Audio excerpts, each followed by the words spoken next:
Aloha, wrestling fans, and welcome to another hour of action-packed wrestling with the top wrestling stars in the world today.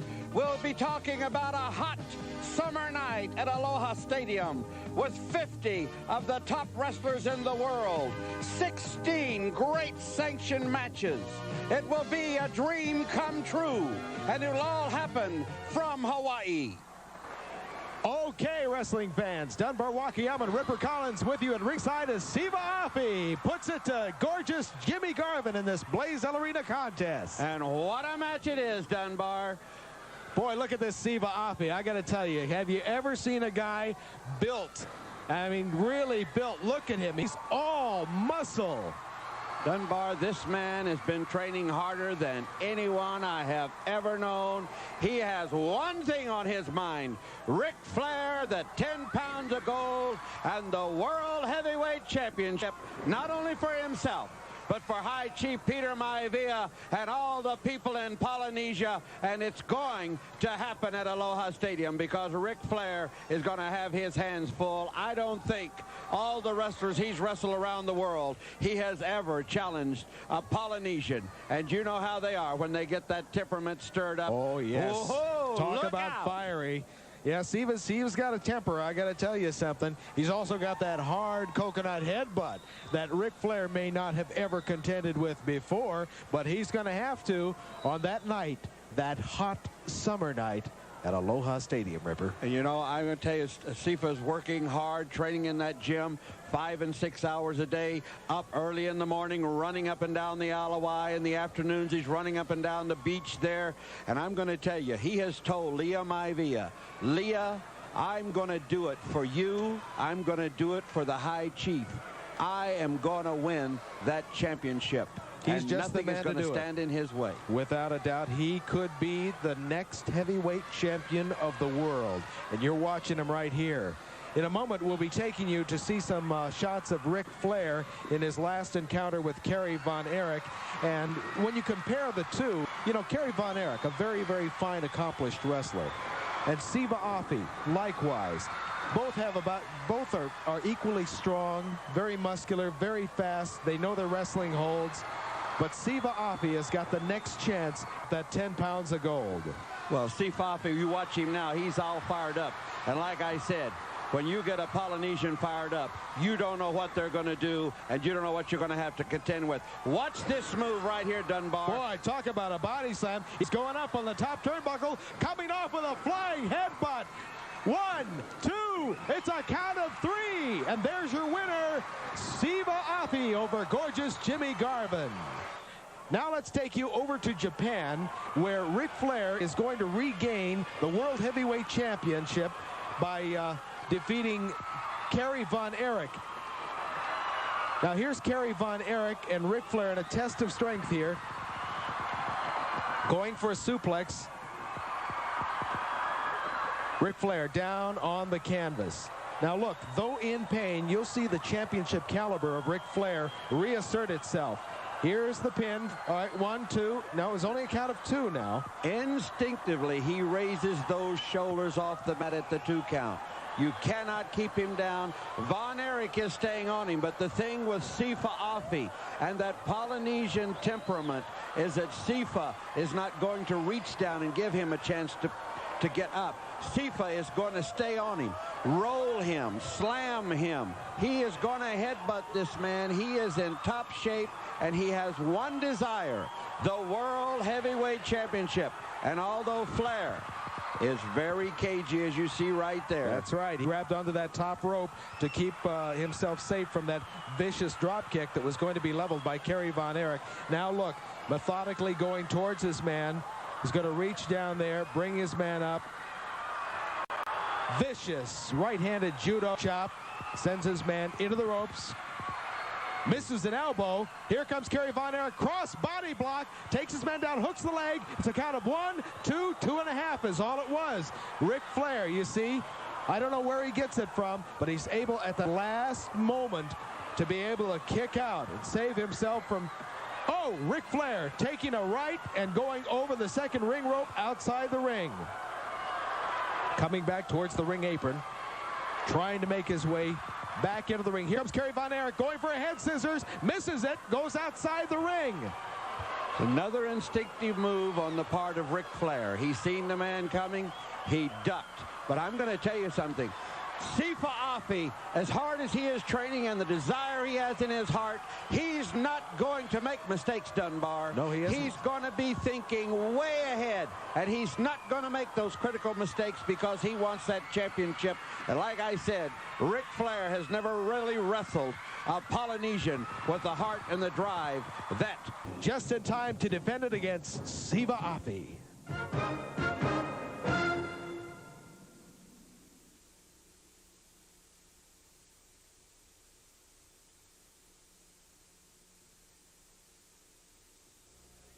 Polynesian Pacific Championship Wrestling presents the 1985 World Invitational Wrestling Spectacular. A hot summer night at Aloha Stadium. August 3rd at 7:45 p.m. with 16 sanctioned matches. A total of 50 wrestlers.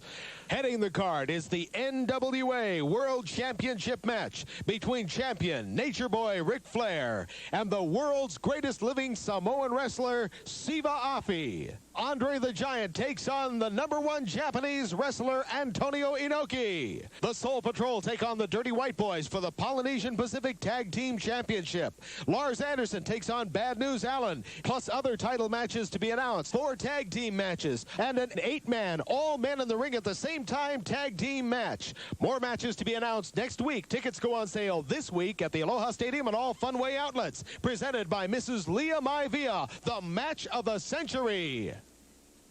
Yeah, this is a personal challenge to you. In the ring. I want you in the ring. I want to fight. we'll hear a little more from the fallen angel later on that. Tui, could I talk to you a few minutes? Don't bug me now, Ripper.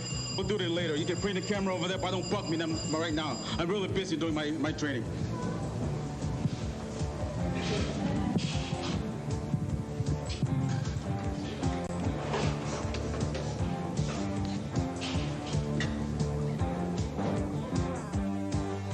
Superfly Tui picks up Kenny Popo. Body slam. Lifting up about 250 pounds. Goes with a knee to the back. Staggers his man. Superfly Tui always working. Throws his man into the ring. Vicious clothesline. Kenny Popo could barely get up. On the heavy bag now, Superfly Tui. Muscles straining. On the mat again. Picks his man up. Body slam. Tremendous power. Like his name implies, like a fly going up off the top turnbuckle. Crossbody block. Pumping iron. Working. Working. Working. Physical conditioning. Strength. Muscles. Superfly Tui. Okay, Tui, can I get a word from you now? Do you mind if I bother you? When the man is training, I don't want anything to interfere my training. You know damn well, Ripper. You've been in the ring for years and years. You know that. Am I right, Ripper? Absolutely correct. That's correct. Well, the hot summer night. It's one of the greatest events ever happened in the city of Honolulu, especially the stadium besides the Pro Bowl. But let me tell you something. You know, Ripper, every single human being that walks on the face of this earth has a dream. Has a dream that someday I'll be somebody. Someday I'll be somebody so I can have a name. I can have a name for myself. Well, Ripper, this is where all it started from. This is where late High Chief Peter Maivia put me in that square circle. He took me under his wings, and he molded me. He molded me to become the top contender to challenge the junior heavyweight world champion of the world. Well, let me say this. I know you, Chief. I know you somewhere have been looking down at me. I remember the last time you told me in this place. You told me, Chief, you said, Superfly Dewey, you have a lot of great potential. You have potential to become the champion of the world. And that's the dream I uphold for the last 6 years, Ripper. The last 6 years, I've been training hard for this day, for this time. One of the greatest moments of my life. And Ripper, it finally comes. And this is what he called the moment of truth. Remember, when a hot summer night, Corporal, you and I are going to be in that square circle. There's going to be thousands and thousands of people watching, probably via satellite. But let me tell you this. You are stepping into my territory because I represent all these people who are so-called Polynesian people. I am proud to be a Polynesian. I represent the segment underlying factor, the Polynesian people. And you're coming into my territory as a foreigner. So remember, Corporal, when you...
All right, and welcome back to the Iwar Network Tubecast. I'm your host, Alex G, and with me this evening we have Matt, we have Aaron. What's going on tonight, gentlemen? Hey. 26 is 26 is number of the beast. I'm in the holiday mood. That's Johnny B with a Christmas miracle for everyone. Thanks a lot, buddy. I feel like that guy in that movie, you know, the one where he wants to kill himself. Oh, Groundhog Day? No, I think it's Miracle on 34th Street. It should be Miracle on... Oh, It's a Wonderful Life. Yeah. I thought you were talking about the new Von Erichs movie. Miracle on double 26th Street. Yeah. I will use some Idaho lingo here and say, that was Johnny B with a big lump of coal in your stocking. What? Hold on. Speaking of which, what is that in the middle of the screen? Can you tell that now? Yeah, no. Well, since everyone's going to inquire about it, this is Neo Dragon's Hall of Fame plaque that was sent to me. So, thanks IWA for sending me Luke's plaque. Luke, I will send this out to you probably tomorrow and make sure you get it in time for Christmas.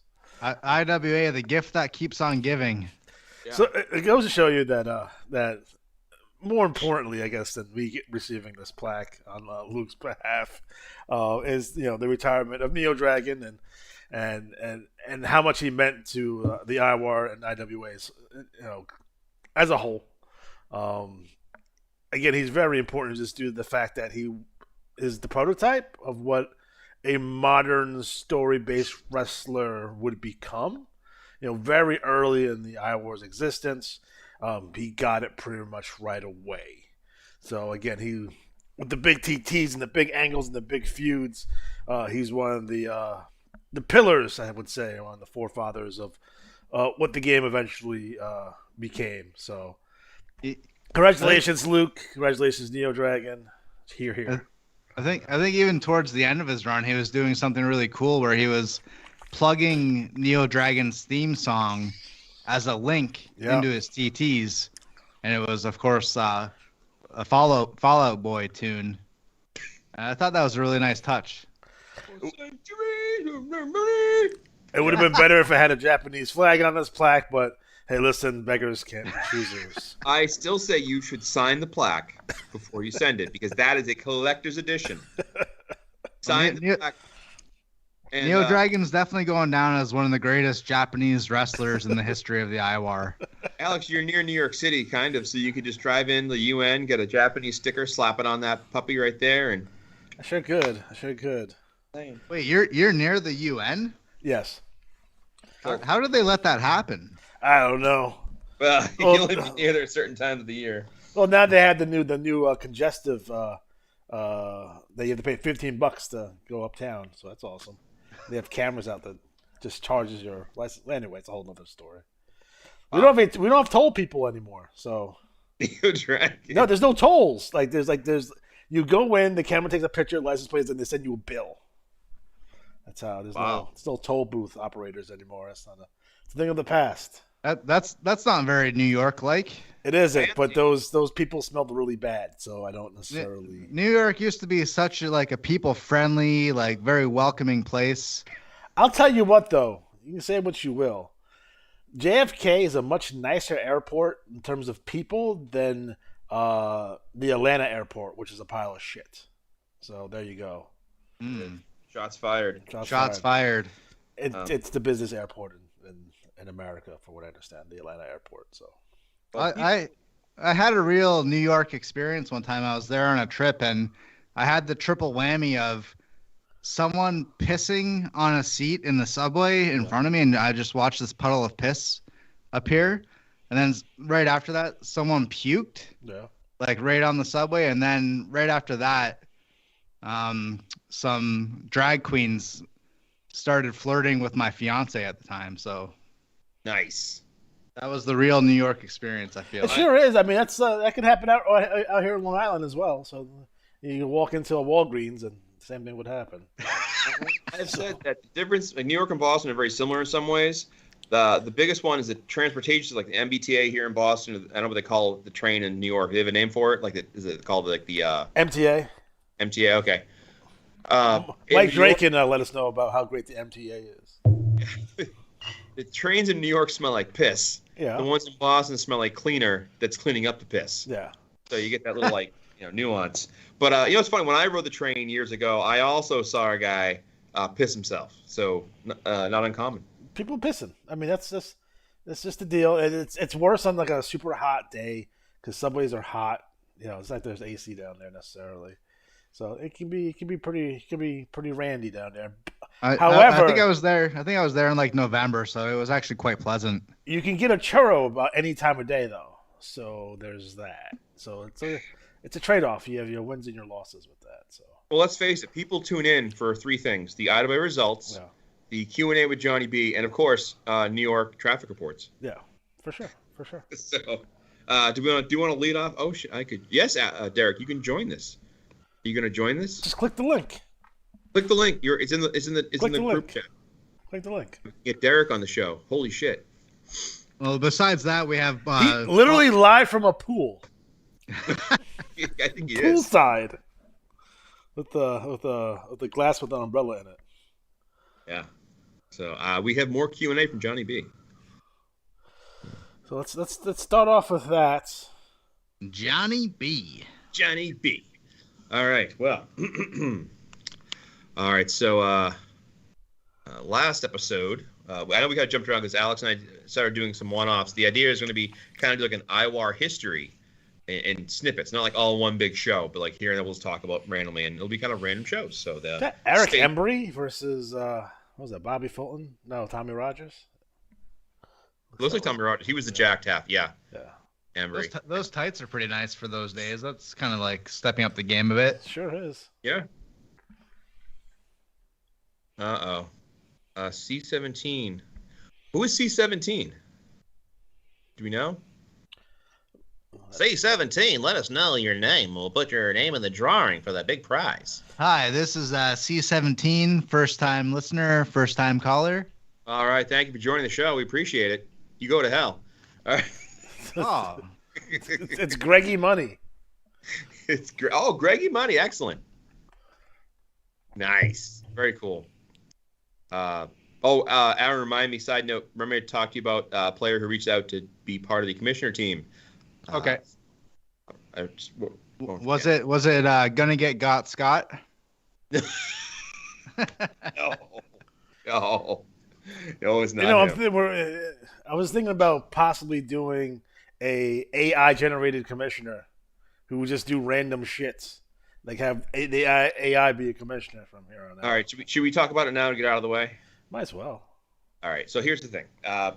The AI stuff is okay. It's not bad. I mean, you can kind of just tell it whoever. But the problem is now we have people doing AI, and every wrestler looks like the same guy with different wigs on. They're insanely jacked. The promos aren't bad, but it's just we're seeing more and more of them. And I was laughing. It's like only so. It's like kind of like the wrestling game with the W2K. Like there's only so many facial things, and you have to go in and kind of mess with the features. Yep. Everybody in the AI is like beyond cut, super ripped.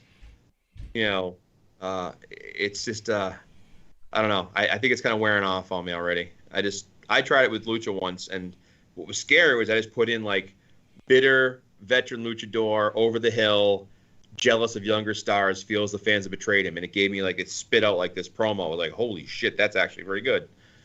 But I will say one thing, that there is someone who's doing a really great job. I'm not sure if he's using AI, but I suspect that's part of it. That's Zydrate's recent trash talks. And yeah. I mean, Zydrate always has great TTs, but he's kind of like using AI in a way where it's not like, you know, the dominant presence in the TT. It's just like an element of the overall presentation. Yeah, it should be just a piece of it. It's a tool. Yeah. Anyways, I just want to talk about AI real quick. Anyways, all right. So Johnny B, Q, and A. Johnny B. Jr. TNA. I wasn't expecting Alex to include footage from the International Wrestling Association in the previous episode. I merely mentioned the promotion, and he delivered. His collection is clearly very extensive, only missing matches involving infamous jobber Brad Blaze. I have one. What will he surprise us with next? Okay, Matt and Alex wondered about the Ice Cold League and what the first stable initials in the IWA were. Johnny B. Jr.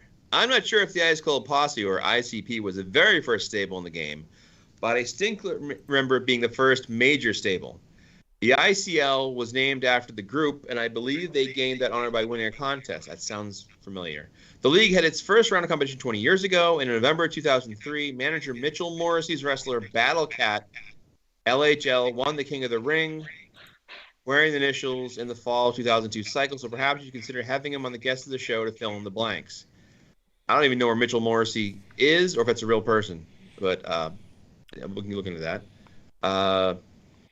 I inquired about which game systems, if any, Johnny B's many siblings and him owned while growing up. Johnny B. Jr. The Brooding's journey into the exciting world of electronic games that plugged into the family TV began with a console that featured a single title, Pong. I had that one too. After trying it at a future coworker's home, the Mensa member I mentioned on previous episodes, I saved up the pricey sum of $30 and purchased a similar device for the household.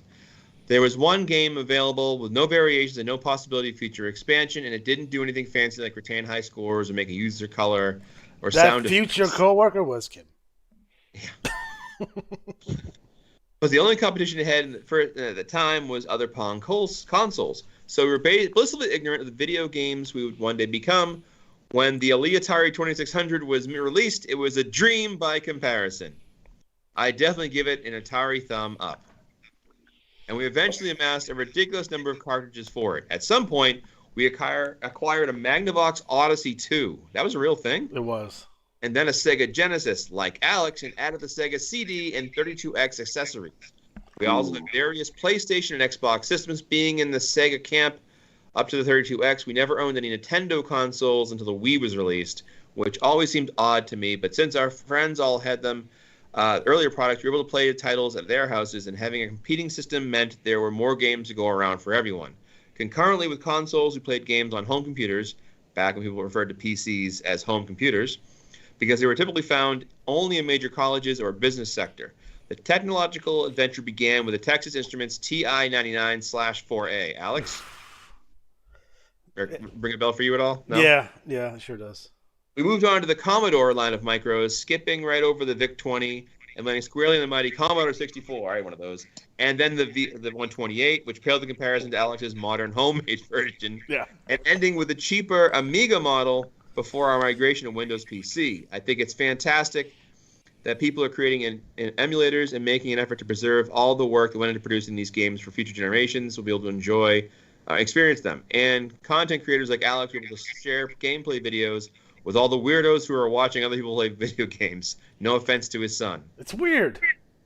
It is. My nephews do that too.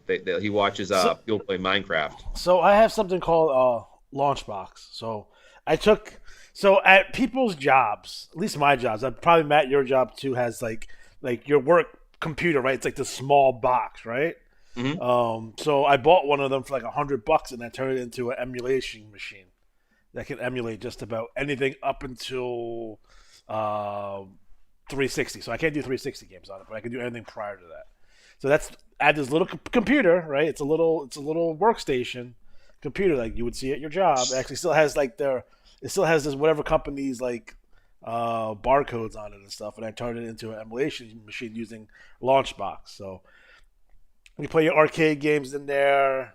I've been trying to get the Amiga to work the right way, but I haven't been able to do it. Commodore, obviously, Atari, all of them across the board, and it's a great tool to do this because that's the only thing it does. It's a fully functional computer, but I had this one computer. I spent $100 on it, and all it does is emulate games, and it's fantastic. Nice. Is that what Steam uses a lot of stuff like that, like for the Steam system? Yes and no. I don't use Steam on that. I use Steam on my regular computer. That's how I play Skyrim. Yeah, I've been playing Skyrim for like 12 years. Oh my god. Yeah. I get the mods. You know, I have like 400 mods on it, and it's insane. And everyone got big boobs. All right. Well, I can't argue with that logic. Yeah, that works for me. Do you guys hear me? Yes, sir. Oh, is that Derek? Yeah, I'm here. Nice. We don't see. Okay, here. Hold on. There he is. So Derek went from the chat to being here in person. That's just a miracle of modern technology. Are you poolside right now? What's going on? I'm at home. We got home from practice. So my life's just been crazy right now. Got home from practice. We've got a million things going on. We had to go get out to Walmart to get stuff for this banquet thing we have for swim tomorrow. And then I literally just got home 30 minutes ago. So just life, man. But I was thinking when you guys were talking about that, I have a Raspberry Pi. Yes. That I have RetroPie on, or emulation station, whatever you call it. Yep. And I have a ton of stuff. I had a guy flash an SD card, and it's literally like I have thousands and thousands of things. Like I literally think I have more things than I'll ever play. So there's just games that you've never seen before, never heard of. Like you get pretty in the weeds with it, especially with the arcade games, because you can just like, oh, I'm just gonna play, this random game that I've never. Oh my god, they came out with a Goonies arcade game. What the hell? The thing, there's one game that I wish was on there, which I don't know why it's not. It's I think Sega made it. It's called Quartet 2. It's one of my favorite games ever. It's, if you could Google it, I don't know why I like it. It's not very good, but it's just like a game from my childhood. Right. It's not on there for MAME. I don't understand why, but Express Raider is on there. It's like a Western, like a gunfighting game where you like rob a train and you're like side scrolling across, which I like that game. And you were talking about like Amiga. I remember Commodore 64. They had Impossible Mission, Fight Night. Yep. Oh man, I just remember Commodore 64 being such a pipe dream when I was little, having all that stuff. It's just like now it's all those arcade games I wasted like hundreds of dollars on are just at my fingertips right now, which is cool. That's what I thought of when you guys were talking about all those games. So you're telling me that if I wanted to get NES Pro Wrestling, I could get that without having to buy a Nintendo? Yes. Oh my god. You can you can do one of two things. You can either, so I have I bought the retro consoles. I have the SNES Classic. And Me too. Yeah, they're sweet, man. I have a Sega Genesis one like that too. Me too. Which has classic games in it with the thing. Yeah, it's awesome. I have a PlayStation. I have too much stuff. But you can get those things modded too. But the Raspberry Pi is the way to go. If you can get a decent one, and just anybody to Matt, you can probably find it. You can probably find it on your local Facebook Marketplace, and just drive to the sketchy part of town and pick one up. Yeah, they're sweet. I had a guy that I used to, this guy James Richards, that promoted shows in Tampa. He does a bunch of like computer work and different things, and he was like, "Yeah, man, I'll do the SD card for you." So I paid him whatever, and he sent it over to me, and I popped it in my Raspberry Pi, and it's hooked up to my TV and my. We have an extra room that I put all my games and stuff in here, so I don't bother anybody. But I have it in there, and man, it's the coolest thing because it has a game. I don't know if it's for Amiga. They came out with a wrestling game years ago, and it has. You pick the move in the middle. There's like a drop down bar in the middle. Yep. And you pick the hold, and it shows it, but it's like a picture by picture thing. I don't know how to describe it. I'll have to look up what the game is called because I used to see it in the advertisement. It might be like WWF European Challenge or something. So that's it. There's two of them. One of them is based on. It's the only kind of port of WrestleFest that existed. That's on an Amiga, and that's pretty cool.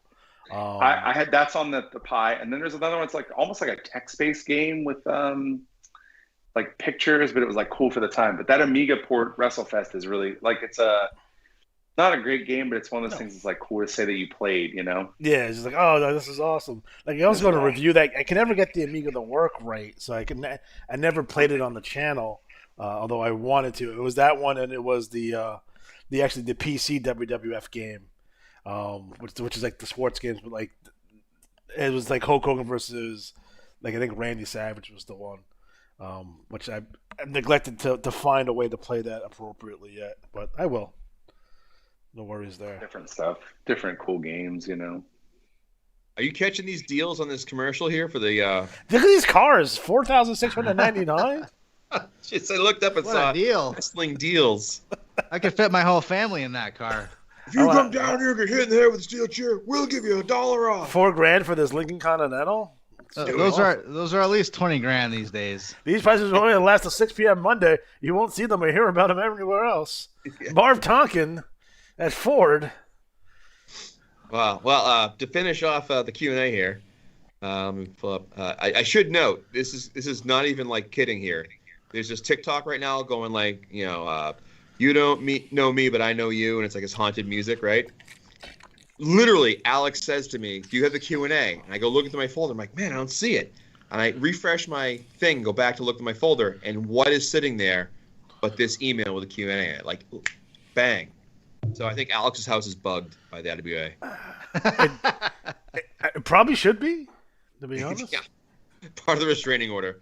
Okay, so a related question for our esteemed host. What are your thoughts on the Sega/Nintendo debate? What do you have for that, you guys? I was neither. I was a VIC 128 PC player. I'm a nerd.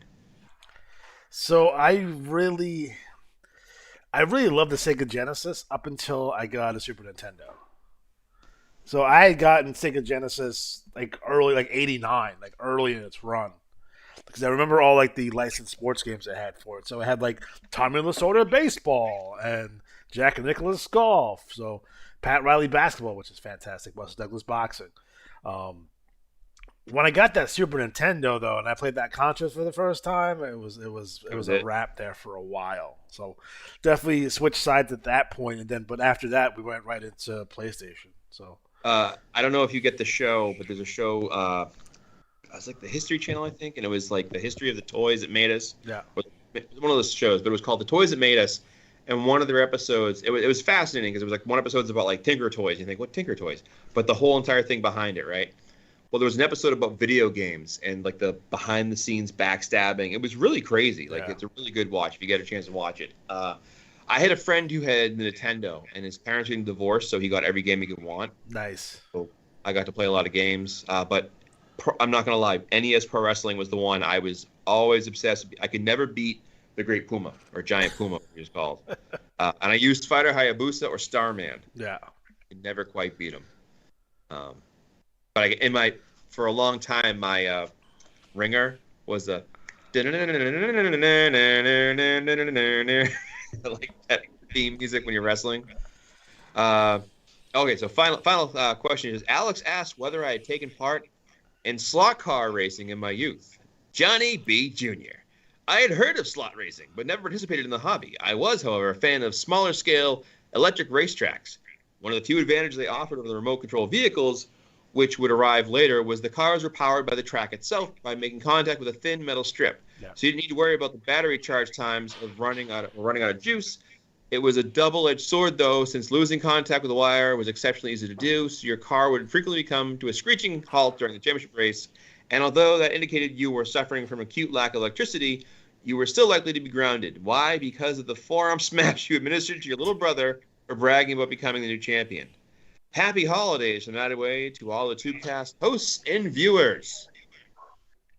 Johnny B with the less coal. Thank you, Johnny B. Happy holidays to the Attaway folks. So hopefully it'll be a big year in 2024. I'm still waiting on Kim to send me some Christmas cookies, and she has not done so. It's been 5 years I've been waiting for these. She sent Luke's plaque to you, and she sent the cookies to Luke. Yeah. That's what happened. And Luke hung the cookies on the wall. He would hang cookies on the wall. Yeah. So, you want to just get right into the results so we can get Derek's Idlewild results? Let's dig it. I know that guy's got to work in the morning. Sure does. Me too. I have to be up at 5:30 in the morning. Oh my god. Yeah. The hell, dude. So where do you gentlemen want to start? IWL? Yeah. Derek's here, right? Is he still here? He's not at the beige bar at the moment, so he ran away. It's the only option we have for our thing, the beige bar. No, there's other ones. Oh boy, should be a steel cage. Well, I can do it. I can do one of the other leagues if we're waiting for him. That's fine. Oh, there we go. Why don't you do? Let's do. Nice. We were saying we can do Idlewild first, so you can get yourself, your shut eye if you need to. Oh man, it was funny. My wife comes in, she's like, "What are you doing?" And I was like, Can't you see? I'm in the Alps right now." I go, she goes, "Are you on a call?" I was like, kind of. She's like, what are you doing? I was like, man, how do I explain what I'm doing right now? Because she remembers when I would go in the other room and do like the tube cast and stuff, and I'm like trying to explain it to her, and I'm like, yeah. And she's looking at me, she's like, "You're being weird about it." I'm like, it's really not that big of a deal. I'm sorry. It's like, how do you explain? Sure. Your marriage is in trouble now because of the IWA. Great. No, it's just like it's hard to explain. Like, I don't know, male hobbies are hard to explain sometimes. Fair. My wife just looks at me like, "Yeah, you're an idiot," and just like walks away. Like, why do you care so much? Like, she always calls it spreadsheet wrestling. She's like, "Why do you care so much about this?" I was like, "I don't know. I just like it." Yeah, you always think of those videos on TikTok where the ladies like, "Tell me your husband's faithful without telling me he's faithful," whatever. And they show the husband like playing with Legos or like Star Wars stuff, and I'm like, yeah, it's pretty accurate. In the closet or something, and she's like, "Oh yeah." Yes. All right. Let's fire it up. A snakeskin belt, though. That was always my goal, is the snakeskin clever. I did get a pink one, though. My, which one is it? I think the elite belt is a pink one before they changed it. So I feel like I got like the last one. Anyway, stupid. Clemmer. Yeah. All right, so Derek, why don't you start us off with the IWL? You can run through the champions and what have you. Haruki Fuji wins the belt. It's interesting. Yeah, that was like, hold on, I got to go back and look through everything real quick. I'm on my phone, so I really apologize for that. Oh, wow. I thought that was super cool. You know what's funny about that is I was, can you guys still hear me? Yes. Yeah. Yep. Perfect. I just thought that was cool. Like I think when there's like a stalwart that wins a belt, I think those are cool things. Like, man, it's like to have that type of record and stick around in a league. Like, Roki Fuji winning the league title was cool. Television champion Achilles Leos, New York City champion Raleigh Hatchet, Los Angeles champion Suyu Pai, Boston champion, shout out to Matt Riley, pop culture Peter Cross, Detroit champion Stagger 3, Cleveland champion Andrew Ace Armis, Dallas champion Bucking Buck Farmer, which I have to watch when I say around kids. Memphis champion Magnifico Astro, Miami champion Bob Bonecutter, shout out to the 305. San Francisco champion Alex Von Snap, Chicago champion Father Arturo Bartolo, and then the Grammar Police are the league tag champs. Suyu Pai and Windsor Detroit Michigan Border Patrol are the TV tag champs. Michigan Border Patrol are the league six-man champs, and the Von Snaps are the TV six-man champs. And Magnifico Astro won the Battle Royal for 35 free matches, which is pretty cool. Shit, I gotta get back to my video. How do I get back to Skype? There I am. There he is. So, Zach, what's going down in the IWL? Oh man, there's so much stuff going down in the IWL. I got to get back to that to go through the card. Hardcore holiday results will come out this cycle. Oh shoot, that's what I get for trying to flip back to my bulletin. Hardcore holiday results will come out. I won't give them away here, but we did a really good power hour building it up. That's kind of my favorite thing right now is doing the power hour. I just think it's a cool little thing in between where you can't take it too seriously. Everybody's getting their little storylines advanced and whatnot. Getting ready for the pay-per-view. We have our main event is Suyu Pai defending against Texas Jesse Tombstone, so that's pretty cool. Lots of other stuff, lots of challenge matches going on into the pay-per-view. Ali Atari is defending the multinational title against the Chameleon. We have our tag titles. It is the IWL World Tag Team titles. Hold on, I'm scrolling up through everything. I apologize. I'm doing this on my phone. I'm trying to multitask.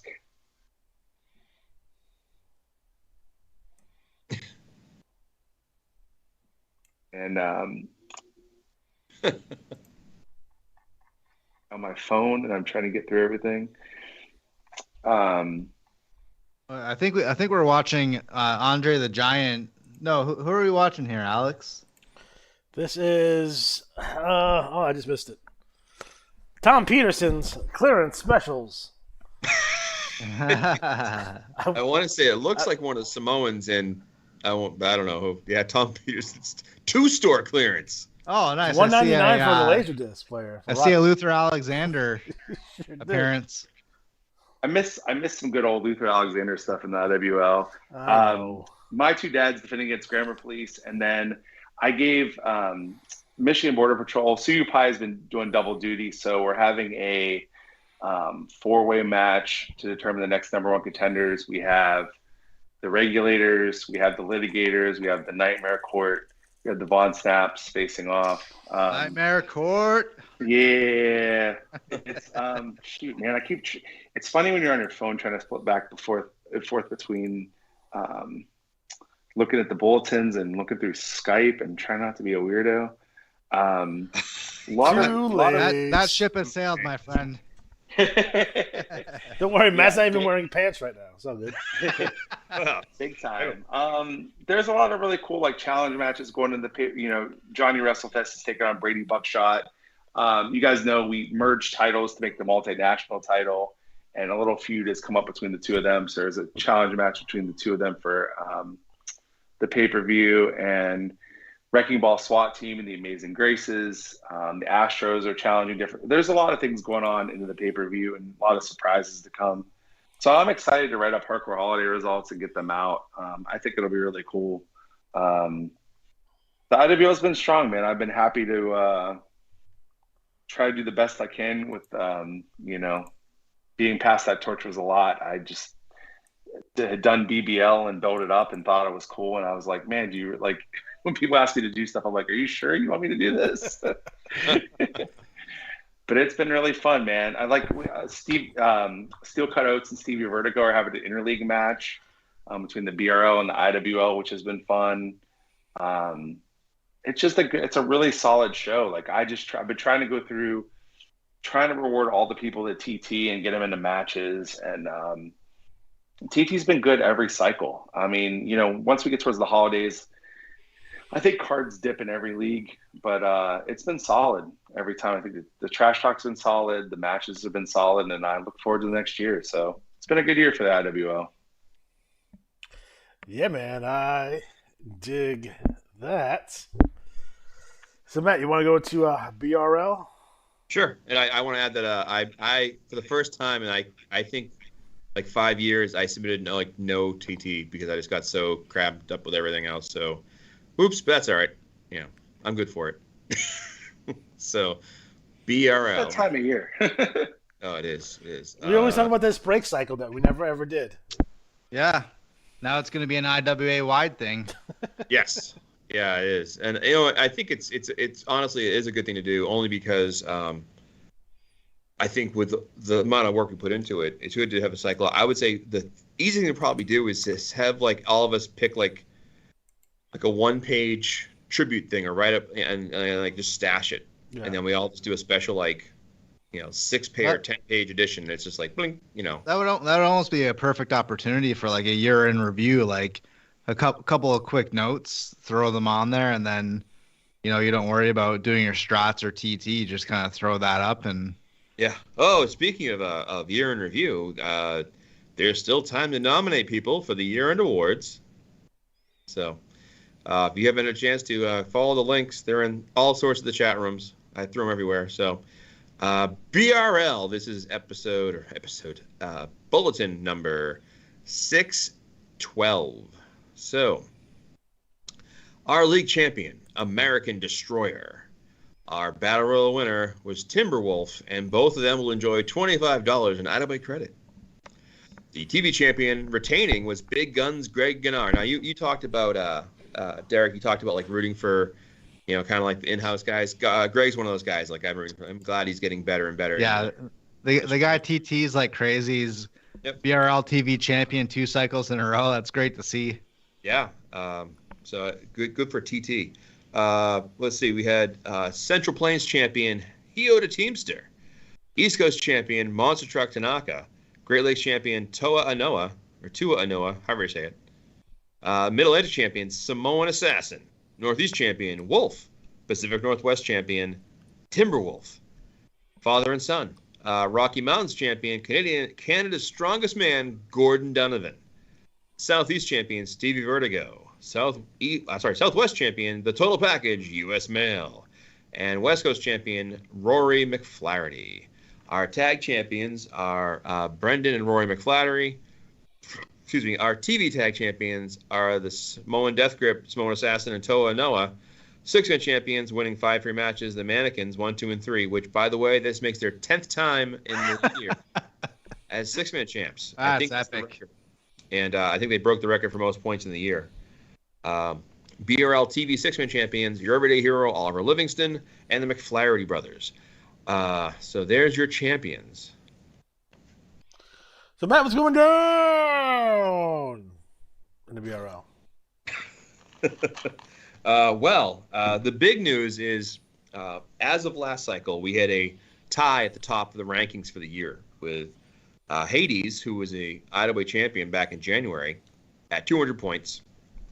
And Monster Truck Tanaka also at 200 points. But thanks to Monster Truck Tanaka's East Coast Championship, he breaks the tie to get 210 points and solidify himself as the BRL Wrestler of the Year. So I'm pretty stoked about that shit.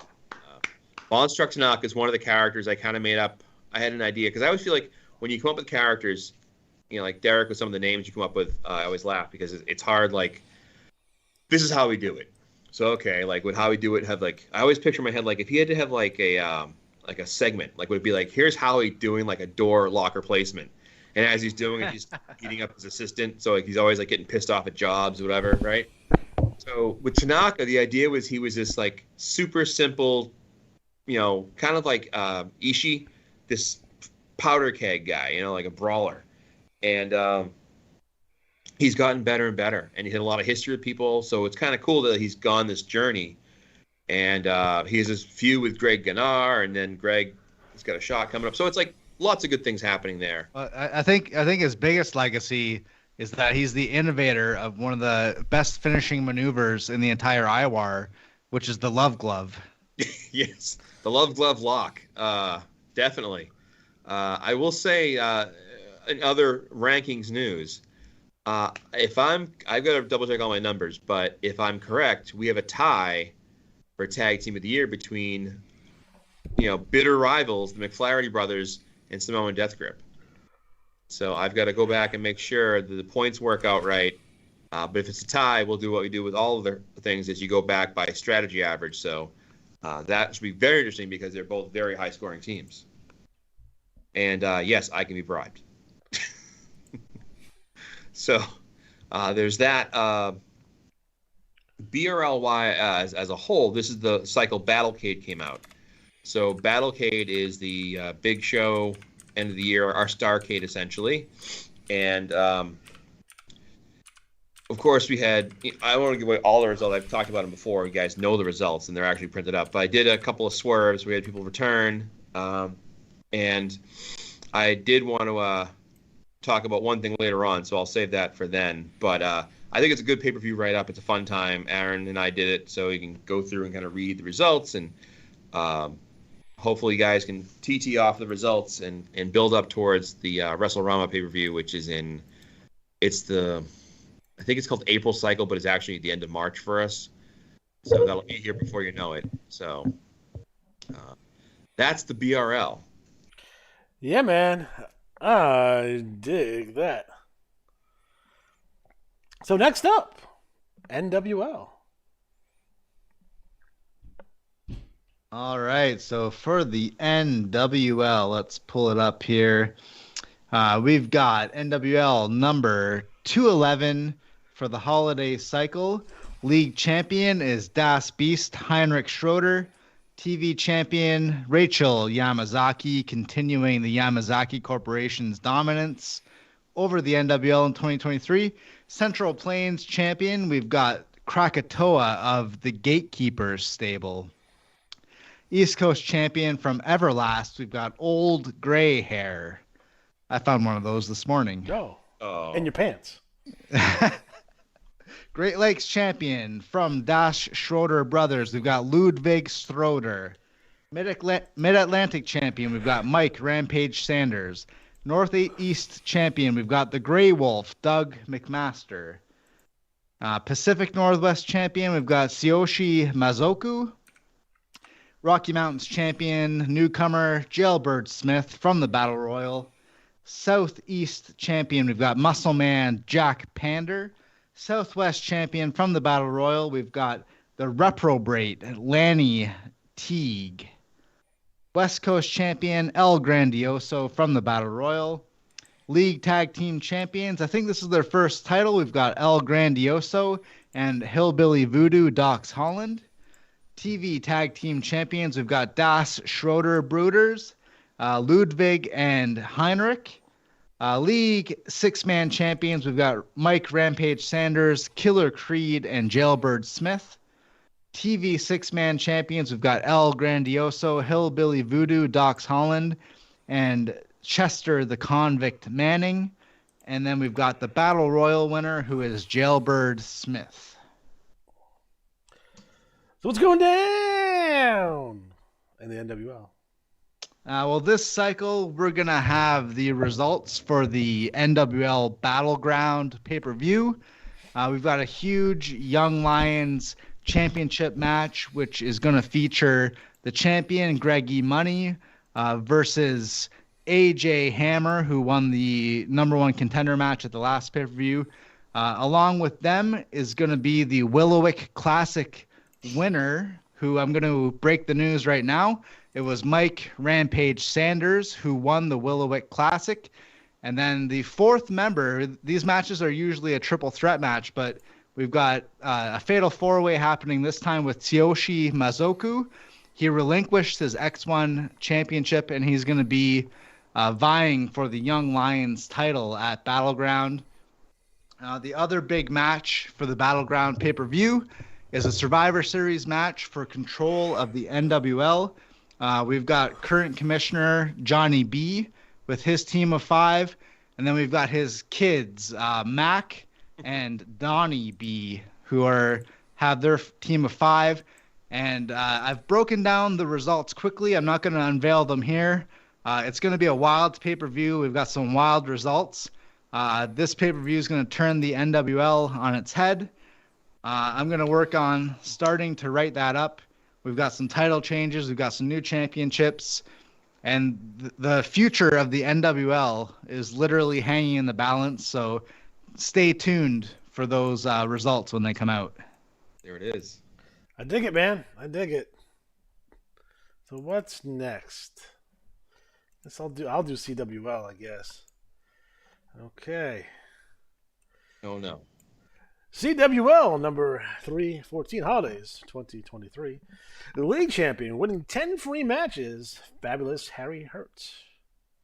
TV champion, the American Patriot. United States champion, Yucca Puddings. Yukon champion, Spanish Chef, Casey Dillis. Caribbean champion, Nature Boy, Phil Landers. Amazon Basin champion, the Red Scorpion. British Isles champion, the Genuine Artificial. Arabian champion, Muriel Puddings. South African champions, the Major, Benny Factor. Siberian champion, Zeb Martin. East Asian champion, Norman, the Loon Kepkis. Oceanic champion, Professor M. Algernon. League Tag Team Champions, winning another 5 free matches. Axel and Alex Von Snop. TV Tag Team Champions, Yucca Pudding and Muriel Puddings. League 6-man champions. League 6-man champions. The Major, Benny Factor, Nature Boy, Phil Landers, and the Genuine Artificial. TV 6-man champions, Fabulous Harry Hertz, Zodiac Horoscope, and Yucca Puddings. And your Battle Royal winners, Nature Boy, Phil Landers. So I guess the big thing is Genesis was decided, so we got a write-up for Genesis. That's nice to see. I do appreciate the Genesis CWL logo here. It's fantastic. So I dig it. I dig it for sure. So please read those results. They look fantastic overall. And, the great thing about the CWL was one of the wonderful things about the IWL from back in the days. It has the Blaze in it. So anything you need to know real fast, you can just look up the Trash Talk recap, and all that stuff will be there for you. So overall, fantastic job by Jeremy for sure. So nice job. So what do we got next? BWL? You want to do BWL, Matt? Sure. I just think that hold on. Uh-oh. You know what that means? The WWE has reported that someone stole the Slim Jim car. This is not a drill. Somebody stole the WWE Slim Jim car, which is a bright red car with Slim Jim logos all over it. Good luck hiding that one. Yeah, BWL, sure. I can do that. I just realized, too, that I could do for our next Tubecast. I can technically screen capture here, and I can actually have the bulletin up and scroll through the bulletin as you guys are talking about it. Oh, my God. I just realized I could do Advanced techniques here. Just learning. Only on the Iwar Tubecast. Yep. I believe Dan is telling us he won the IWA World 6 with the Nutty Buddies. Oh, okay. I'm pretty sure the Von Schnabs had a perfect point flow for the US 6 because they were the. You're going to be one of 90 people who win that belt? It's funny. Last cycle, only 2 people won each one. Really? Yeah. Weird. But that's rare. But anyways, I've never won the US 6, so that's kind of fun. Yeah. Anyways, yay me. All right, so BWL. The Cure's Penny Punk wins the Black Widow Championship for bulletin number 29. The television champion is Barbed Wire. Barbed Wire right back in the thick of things, out of retirement and right at it. So our Battle Royal winner was Addison Killswitch. Our Japan Idol champion, Rudy Groove. Yoshi champion, The Wicked Spider, Ericophobia. Zenjo champion, Francine Barafugli. Luchadores champion, Addison Killswitch. Cholitas champion, Betty Than You. The Bellatrix champion, Queen of the Ring, Aria Gunpowder. Themyscira champion, Meat Train. I know I pronounce that different every show. That's part of the fun. Hollywood champion, the Supreme Court Justice. Sin City champion, Huntress. And Willowwick champion, Kilja Chaosin. A little side. Let's see what's going on here. Or do you want to fire the line off, or do you want to go? Say what now? What's going down? I'll tell you what's going down in the BWL. Well, we are still crawling towards the next pay-per-view, which will be it's the old one. Whoopsie. I think it's 31-32. I'll look it up, but I'm pretty sure it's 5 out, so it'll be 32. So we will have results out of 31, so we still have time to keep building towards it. But the big news for the BWL is, as everyone knows, the BWL is a set league where it's $5. You get 6 matches and a battle royal entry, and yay you, right? So after talking with Mike Cook and some other players about it, we have set up what's going to be called not just a super cycle. We might call it the Girls Gone Wild cycle. Oh. That's tested. And the idea is that we'll have at least 2 cycles a year where you can go wild and spend whatever you want. You want to have 2 match deals, 10 match deals to bump the wrestler's record up, that's fine. Nice. What we'll also do is we're going to offer bigger prizes. So like the Battle Royal is going to be bumped up. The value for the things you win are going to be bumped up. We might do different contests, something like that. But we're going to hammer that out. I think tentatively we're looking maybe like spring and then maybe fall. So it kind of gives 2 times a year. I think that's fair. If it's super popular, and it's one of those things that part of the deal was it made it simple to be in the league, but we don't want to, go too crazy. So that's coming. And if you read the Trash Talk or the commission report, you'll see more about that. And there'll be more coming, more details coming out as we get through things. So that's what's going on. I dig that. So what do we have remaining? WTL. Yes. Can we do that one? What do you want? You want me to do it? I'll do it. Yeah, sure. Okay, let me get to it.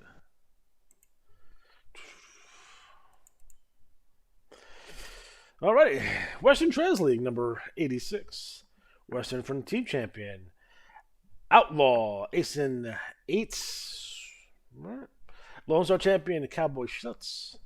Central Plains Champion Touchdown Tommy Maddox. Did he play for the Steelers? Yes. Steelers, yes. Yeah.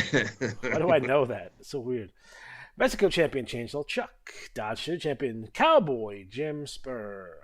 Tombstone Champion Senior Lucha. Yes. Prayer Review Champion A Person. Widowmaker Champions Halloween Jack. Badlands Champion The Trash Man Balls Buckshots. Cripple Creek Champion Lance Pants. Southwest Champion Atomic Shotgun. Cholsum Trail Champion Wayne Shatterday. Western Frontiers Tag Team Champions winning 5 free matches. Chainsaw Chuck and Super Dragon. Lone Star Tag Team Champions. The Swamp, EC Rots and the Anomaly, Savannah Dexter. Western Front 6-Man Champions. Wayne Shatterday, Wyatt Shatterday, and Bart Shatterday. Lone Star 6-Man Champions. Chainsaw Chuck, Mid-South Magwell, and Super Dragon. Bughouse Brawl winner, Outlaw, Ace and Eights. So about what's going down in the Western Trails League. Well, there's a lot going down. Should be the Western Trails Heritage League, by the way. Just saying. Well, I'll tell you I don't know any of the results as far as any events. I haven't done the math on them yet, but WTL has been growing. So we had 27 cards, 28 cards, so a little drop off. But again, like I said, we're kind of building back up. A lot of people took time off, so we'll get back to speed. But interesting enough, the Magic Class results. So double R Rob Ratliff. Actually, I'll say that. But the next person getting a shot is Outlaw Ace and Eights at the Iwar World Championship. So he's been cooking right along. And I think he's actually going to be, I don't have it right in front of me, but the second ranked for the year wrestler in the league. Really? Yeah, compared to Atomic Shogun. So really, really good year for Ace and Eights. And the player, if you're listening to this, reach out to us. His name's Cam Risner. I know that because I've seen his results in some of the events. I want to reach out to him, but he's a really good player. I really like his work, and I want to see more of those players. And WTL wise, I would say we should see some more people coming in, but that's in the works. I'll talk about that in a little bit.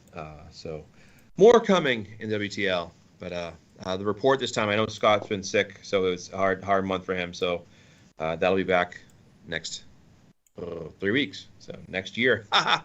There it is. There's the first awful see you next year joke. See you next year. I feel like Johnny B does that shit all the time. Just all the fucking time. All right, here's a question for Johnny B. Are you a finger guns, a thumbs up, or a point? Finger bang, maybe. The Mick Foley shooters? Maybe he does a Nation of Domination fist in the air as he walks out. I could see that. Sure. He does. That's actually. Is there any? I know it's not necessarily a bunch of wrestling fans at the IWA offices, but are there any wrestling terminology or phrases around the office that get used? Yeah, like for instance, if I'm at work and I go, "Oh, you didn't know?" Someone will respond, not like anyone did right now because we're obviously wrestling fans. But I feel like Johnny B uses the phrase "I dig that" at the office a lot more than he probably should. And everyone looks at him like he's nuts. Instead of like, that's what she said, he just goes, "I dig that." Johnny, there's some cream in your coffee. I dig that. Oh, yeah. So, anyways, that's our league results. So I can talk about Magic Clash. Sure can. Let me pull that up here. Oh man, what did I do with it? There we are. All right. And all right, so there's our cover with the various covers from the year. So thanks to all the guys and players who made this a really fun year as far as the covers go. That it always helps to have great storylines and things to build off of. So when the awards come out, hopefully it'll be worthy of all those great events. So this was a Magic Clash 13, which is every 4 or 5 cycles we have the Iwar Sanctioned Championships defended. So Father Arturo Bartolo was defending his Revolution Championship against Steel Cutouts and Hillbilly Kevin. And Hillbilly Kevin, in a bit of an upset, with a massive 501, walked away the new Revolution champion. The Von Schnapps were defending against Los Tres Amigos from the BRL, Tigre Trueno, Santa Libre, and Shinzo Shiamoto. And the Von Schnapps won. It was the My Two Dads, Father Conrad and Father Arturo Bartolo against Toa Inoue and Samoan Assassin, the Samoan Death Grip. And the Samoan Death Grip took off the win to win the Iwar World Tag Titles. Is that their first or second?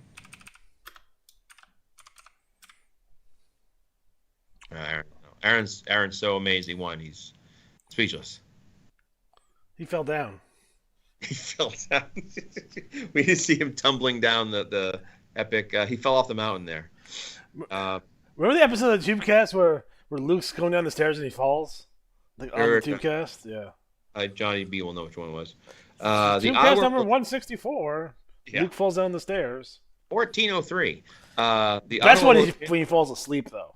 That's the best one. Yes, that was great. We all go to Luke with the live coverage. And actually, a fun story. I was playing the G.I. Joe game earlier with my friends online. So we use a Discord, and there's like a 4-pack, 5-pack video for all of our video feeds.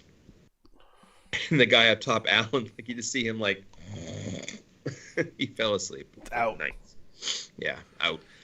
The Iwar World Championship, Double R Rob Ratliff against litigation, and that no good lawyer brought an injunction, a restraining order, saying that Rob couldn't use his finisher in the match.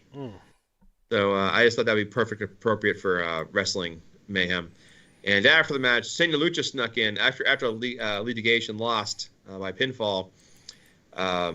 Senor Lucha snuck in and tried to use the guitar to smash Rob with it, but Ace and Eights, Lucha's enemy, stormed the ring and saved Rob. And then had a stare down with the champion because Ace and Eights will challenge Double R Rob Ratliff next. So there's that. Doesn't deserve it.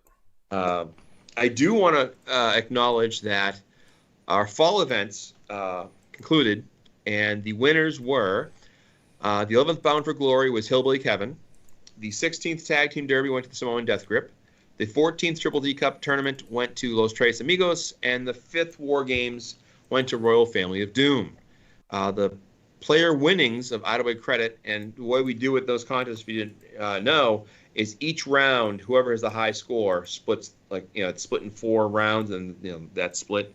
So Dewey Sadler won $14, 13 Nice. to Kevin Doherty, 11 to Tom Flesher and Jeremy Workman, $10 to Aaron, $8 to Greg Kosick, $7 to Adam Malloy, Derek, Mark, Adam, and Tim all got $3.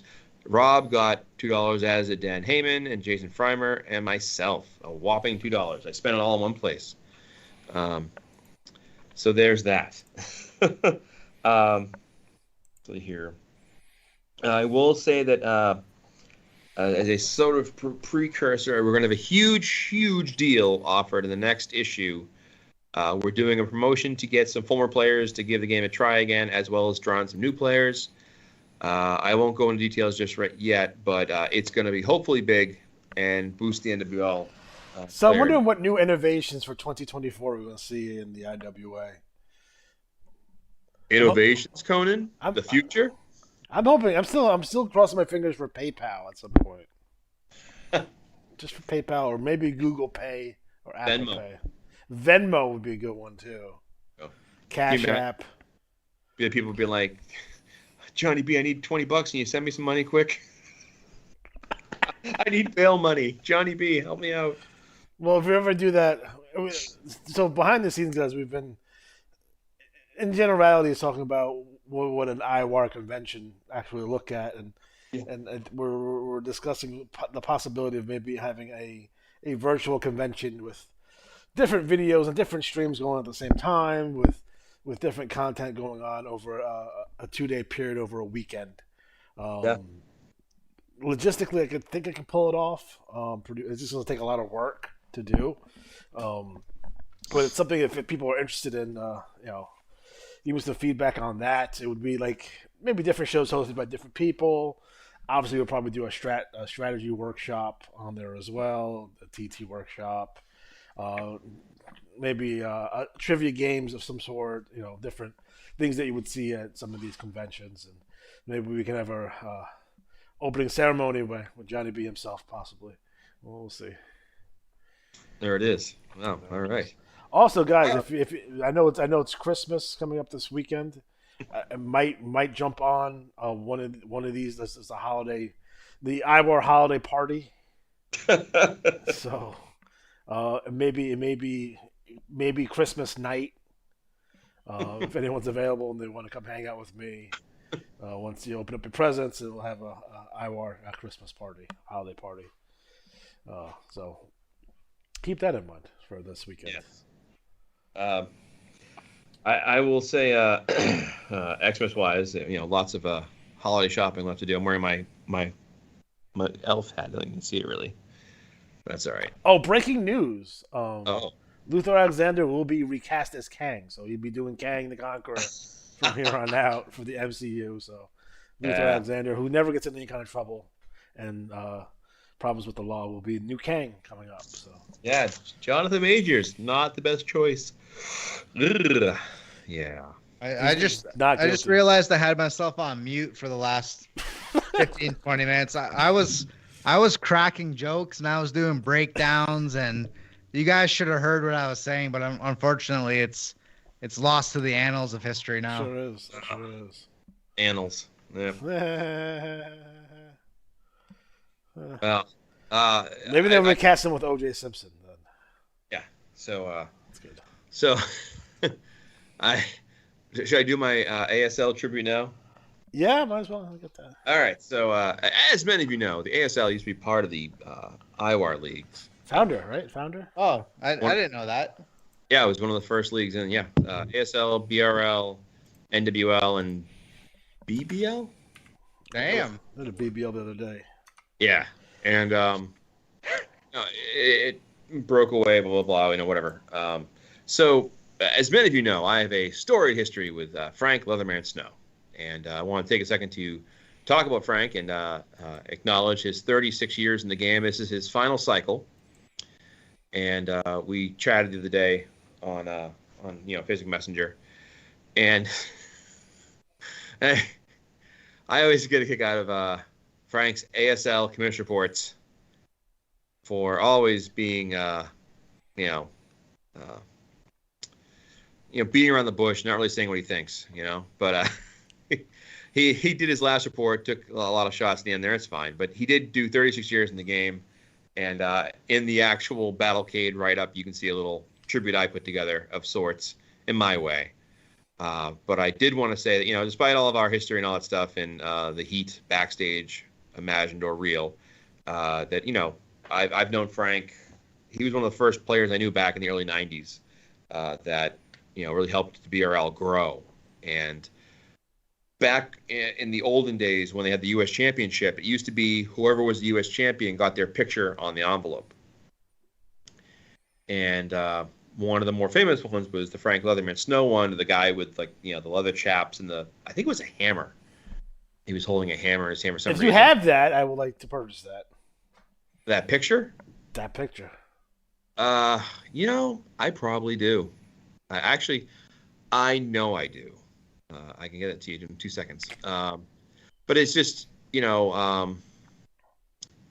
the game, we make a lot of friends. You'll have falling outs, whatever. And that's part of life. But I did want to acknowledge, heat or no heat, that, we've always appreciated people that put a lot into the game, and when I was in the NAL this summer in the best of the best contest because they were feeling nice to give me a slot, it was an angle I took about, some of the players I was facing off with, and do a thing real quick here. This isn't the right one yet, but I'm getting there. And one thing I talked about was that, the players who give back to the game contribute more than the players who just dominate it. Because it's one thing to dominate the game, and you're running roughshod over everybody, and you're the big man on campus, and you're scoring all the points, and that's okay. But I think the players who do commission reports or help players grow the game and increase their passion for the game and engagement really are the guys that bring a lot to the game.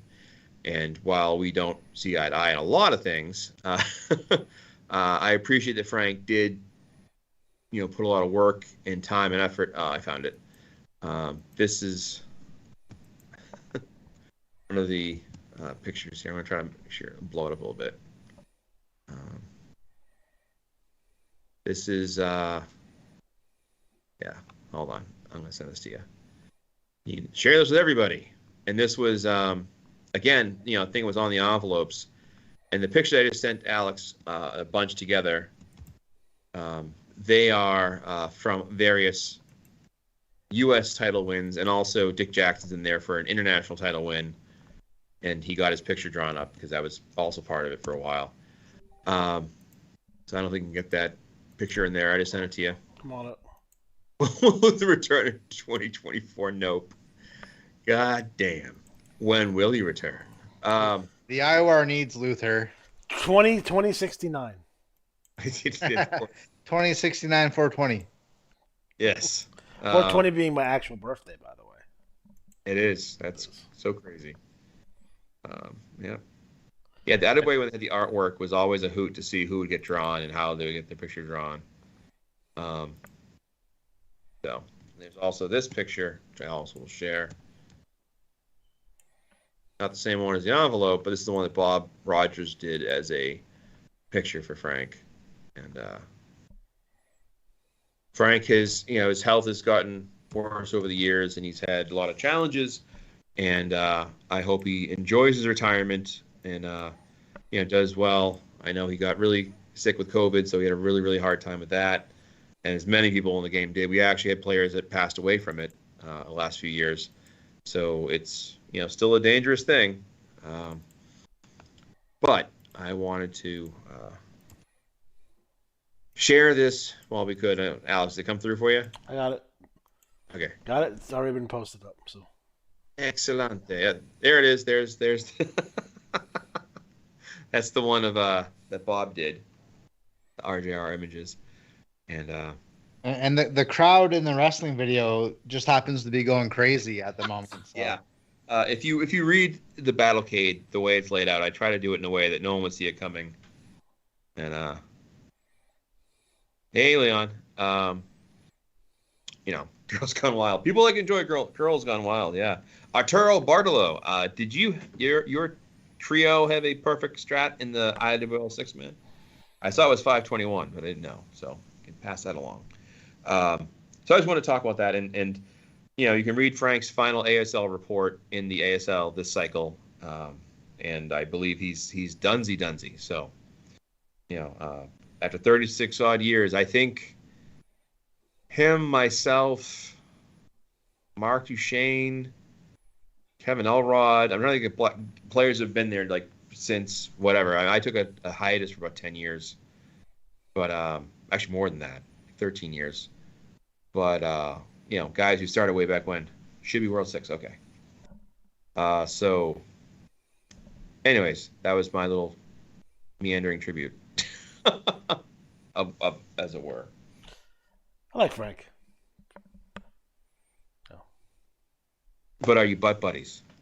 No, and when I saw that, I haven't used the phrase "butt buddy" since I was 13 years old. I saw that, I laughed so hard. I was like, oh. That was definitely a 2004 kind of term. It's a rough go. Frank is old school. We'll give him that. So there's that. I do have a level of appreciation from for sure. All right, guys. So we are officially out of time. So for Matt, for Aaron, for Derek, I'm Alex G. Have a good night. Merry Christmas.